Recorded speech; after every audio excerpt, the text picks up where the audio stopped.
Sortie de secours.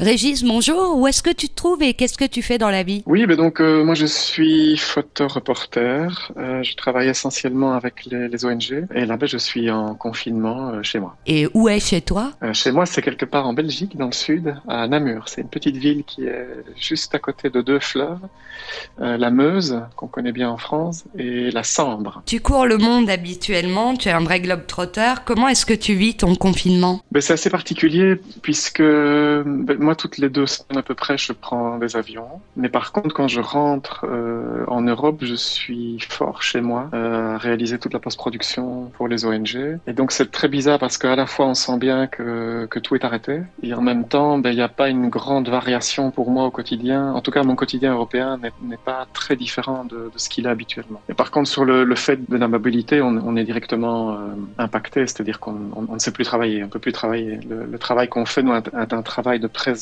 avant d'être un travail de photographe. Moi, je trouve ça important de le rappeler. On est d'abord là avec les gens, on essaie de comprendre leurs problématiques, de voir ce qu'ils vivent et de voir comment on peut le documenter avec eux. Avant d'être photojournaliste, tu as eu une première vie dans les sciences humaines, tu enseignais. Quel regard tu poses aujourd'hui sur le monde? C'est vrai que pendant beaucoup d'années, moi je suis historien et philosophe de formation, j'ai étudié aussi l'anthropologie. C'est très compliqué parce que c'est à chaud. Et donc, je pense qu'on est un petit peu hâtif à tirer des jugements rapides. On sent bien qu'il y a évidemment des transformations gigantesques qui vont devoir être faites. Et la chose peut-être la plus simple à dire, c'est que le normal auquel on aspire, et j'entends beaucoup autour de moi et vivement qu'on retourne à la normale, mais je pense que ce normal-là, justement, était le problème. Et ce normal-là, en grande partie, est le véhicule du désastre qu'on traverse actuellement. Donc je pense qu'il faut questionner de front cette normalité, avec une hypermobilité pour une minorité de personnes et une hyper-sédentarité avec toutes les conséquences dramatiques et toutes les injustices qu'on connaît pour une majorité de la population mondiale. Or, cette majorité va être affectée de manière identique par cette minorité qui a véhiculé, j'allais dire joyeusement, mais allons-y, soyons fous, qui a véhiculé joyeusement ce virus. Donc là, on retrouve de nouveau un clivage terrible et une injustice terrible et un état du monde qui est catastrophique. Tu fais aussi partie d'un collectif de photographes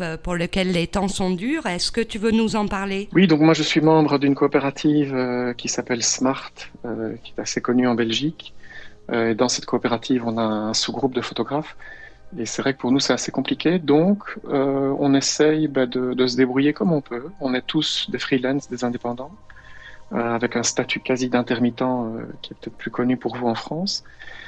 Et c'est vrai qu'à l'intérieur de cet œil de cyclone, d'abord il faut être relatif, il y a des gens qui se battent pour rester en vie, donc il faut rester cool avec ça. Et donc dans cette relativité, on essaie de trouver des solutions et de mettre en place des petites initiatives, dont une sorte de télétravail photographique où on se dit qu'on est tous cloués chez nous. Beaucoup de photographes sont cloués devant leur disque dur rempli de milliers d'images et ils ne savent tout simplement pas quoi en faire. Et donc nous on essaye d'apporter des solutions du suivi individuel pour éditer, donc sélectionner, faire le tri et ordonner toutes ces grandes bibliothèques d'images. Concrètement, qu'est-ce que tu proposes aux gens?